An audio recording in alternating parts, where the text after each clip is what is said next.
मंजिल तो मेरी यही थी बाबा, लेकिन सारा जीवन व्यतीत कर दिया यहाँ तक पहुँचते पहुँचते। जिसकी दृष्टि तत्वमय हो चुकी होती है, वह जीव मृत्यु के समय जब भस्म हो जाता है तो उसकी व्यथा यूं होती है कि मंजिल तो मेरी यही थी बाबा, लेकिन सारा जीवन व्यतीत कर दिया मैंने यहाँ तक पहुँचते पहुँचते। और स्वयं शमशानवासी महाकाल बाबा शंकर भोलेनाथ, जो स्वयं अपने तन पर भस्म रमाए रहते हैं, क्यों क्यों भस्म रमाते हैं वो? हमारे किसी दर्शक ने प्रश्न पूछा कि जो भस्म शंकर जी के ऊपर लगाई जाती है ना, क्या वो स्त्रियां उसे धारण कर सकती हैं? तो सावधान, जो स्त्रियां भस्म धारण करती हैं वो इस वीडियो को अंत तक अवश्य देख लेना, और जो धारण नहीं करती हैं वो भी इस वीडियो को अंत तक अवश्य देख लेना। यह वीडियो आपके जीवन को बदलने वाला वीडियो होने वाला है। अंत तक देखना। अच्छा लगे तो शेयर अवश्य करना, और चैनल पर नए आए हैं तो सब्सक्राइब अवश्य करना। मंजिल हम सब जीवों की मंजिल कहाँ है? शमशान, जहां सबकी शान बराबर हो जाती है। समस्थिति को जहां प्रत्येक जीव प्राप्त हो जाता है उसे शमशान कहा जाता है। वहां सब इतनी सी भस्म के रूप में बदले हुए होते हैं। चाहे कोई राजा हो, रंक हो, फकीर हो, साधु हो, सन्यासी हो, स्त्री पुरुष, नपुंसक, बालक, वृद्ध या कोई नौजवान, कोई भी स्थिति हो, एक समय के बाद काल सबको खा लेता है और इतनी सी भस्म के रूप में परिवर्तित कर देता है। तो भस्म ही हमारे जीवन का सार है।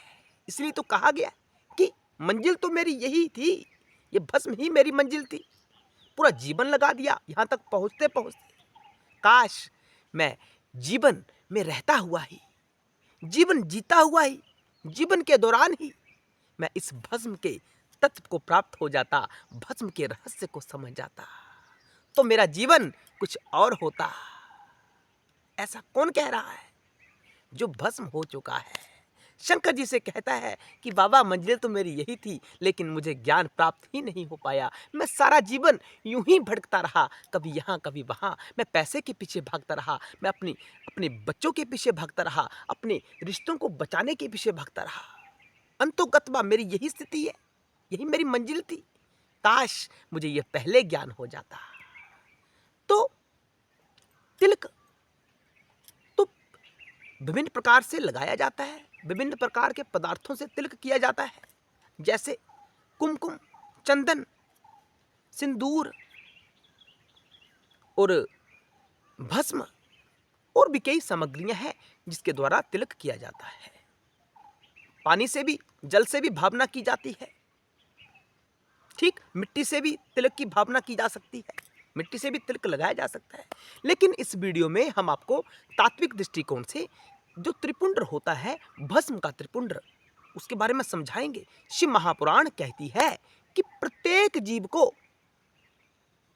भस्म धारण करनी चाहिए। भस्म धारण करने का अर्थ ये नहीं होता है कि भस्म उठाई कहीं से और उसे मस्तक पर, लाट पर लगा लिया तो कार्य संपन्न हो गया। नहीं, उस भस्म के रहस्य को भी समझना है कि भस्म क्या कहती है। अपने जीवन को उस भस्म के ढंग से जीने का प्रयास करना है कि सारा भस्म है। जो हंसता खेलता संसार मुझे आंखों से दिखाई दे रहा है, वो आज नहीं तो कल अवश्य भस्म हो जाएगा।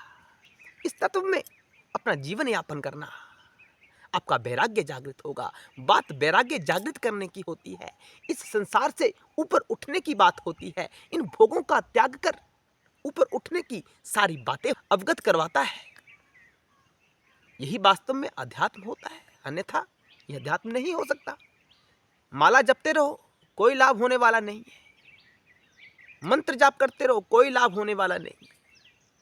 कितना मर्जी दान कर लो, कोई लाभ होने वाला नहीं है। लाभ कहाँ होगा? लाभ तभी होगा जब तत्व से भस्म को समझोगे और अपने ललाट पर धारण करोगे। पल पल उस भस्म को स्मरण करोगे कि भस्म का क्या रहस्य है और मैं क्यों आज तक अपना जीवन यूं ही गवाता रहा। भस्म को समझे। तो शिव महापुराण कहती है कि प्रत्येक जीव को भस्म धारण करना चाहिए, चाहे वह स्त्री हो, पुरुष हो, नपुंसक हो, बालक हो, वृद्ध हो, यौवन अवस्था से गुजर रहा को प्राणी हो, कोई भी हो, सबको भस्म धारण करना चाहिए। भस्म सबको होना है तो सब भस्म क्यों ना धारण करें। जो बातें पुराणों में कही गई है ना, उनका तात्विक विवेचन होता है। जो साधु भाव से हम आपको बता रहे हैं कि सभी को कहा जाता है कि भस्म धारण करो, त्रिपुंड धारण करो। क्यों कहा जाता है? क्योंकि सबको भस्म होना है।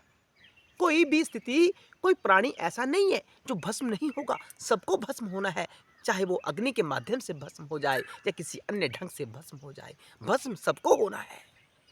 तो सबको भस्म होना है तो भस्म का नियम सबके ऊपर लागू होता है, अनिवार्य रूप से। सबको भस्म के तत्व को समझना है कि सारे भस्म है। तो साधकों, इस वीडियो में हम यही बताने का प्रयास कर रहे हैं कि सभी भस्म धारण कर सकते हैं। हमारी बहनें, माताएं और हमारे बुजुर्ग या पुरुष या बच्चे सभी भस्म को धारण कर सकते हैं। कोई नियम लागू नहीं है। लिंग भेद से कोई नियम लागू नहीं है। काल भेद से भी कि भस्म कहाँ लगाकर नहीं जा सकते, स्थान का कोई नियम नहीं है। प्रत्येक स्थान पर जा सकते हो आप भस्म का त्रिपुंड धारण करके। किस समय धारण करना है?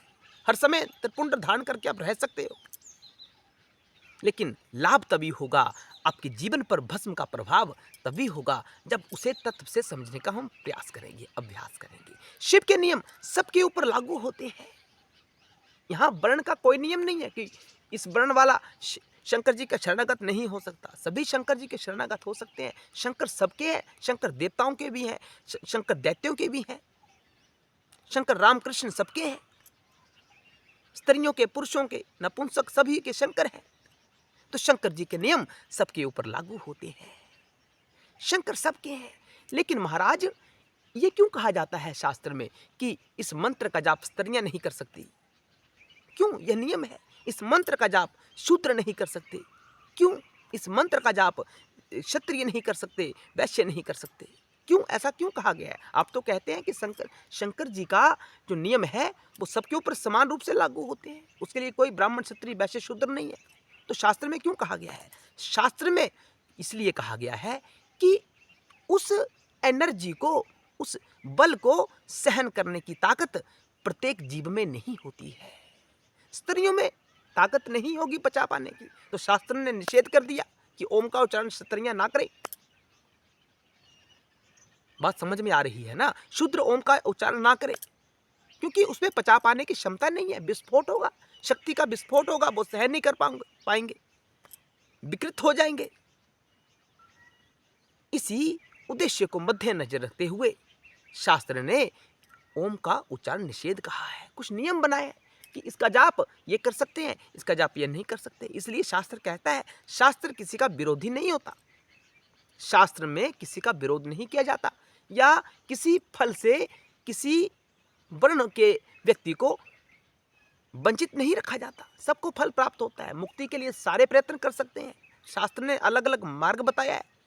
कोई मार्ग ब्राह्मणों के लिए है, कोई क्षत्रियों के लिए, कोई वैश्य के लिए, कोई शूद्र के लिए। ये किस आधार पर निर्धारण किया गया है?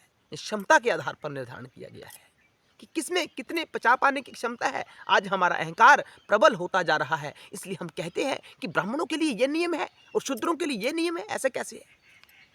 हमारे साथ गलत किया गया है। वेद व्यास जी ने हमारे साथ गलत किया है। ये धारणा हम सबके भीतर प्रकट होती है, लेकिन हम उसके तत्व को नहीं समझते। इस चैनल पर हम आपको वही तत्व समझाने का प्रयास करते हैं जो आप सबके लिए महत्वपूर्ण है, आपको लाभ देने वाला है। इसलिए इस वीडियो को ज़्यादा से ज़्यादा लोगों तक शेयर करें और हर हर महादेव हर समय कहते रहिए। शिव शिव शिव, इस मंत्र का, इस नाम का उच्चारण हमेशा करते रहिए। सांब सदाशिव, सांब सदाशिव नाम जाप हमेशा करते रहिए। प्रत्येक इस नाम जाप को कर सकता है। हमने काफ़ी वीडियोज़ इसके ऊपर बनाए हुए हैं। आप चैनल के ऊपर विचरण करें और देखें कि आपको क्या क्या वहाँ से प्राप्त हो रहा है। अच्छा लगे तो सब्सक्राइब करें, आगे शेयर करें, आपका कल्याण अवश्य होगा। हर हर महादेव, जय शिव शंकर, जय भोलेनाथ।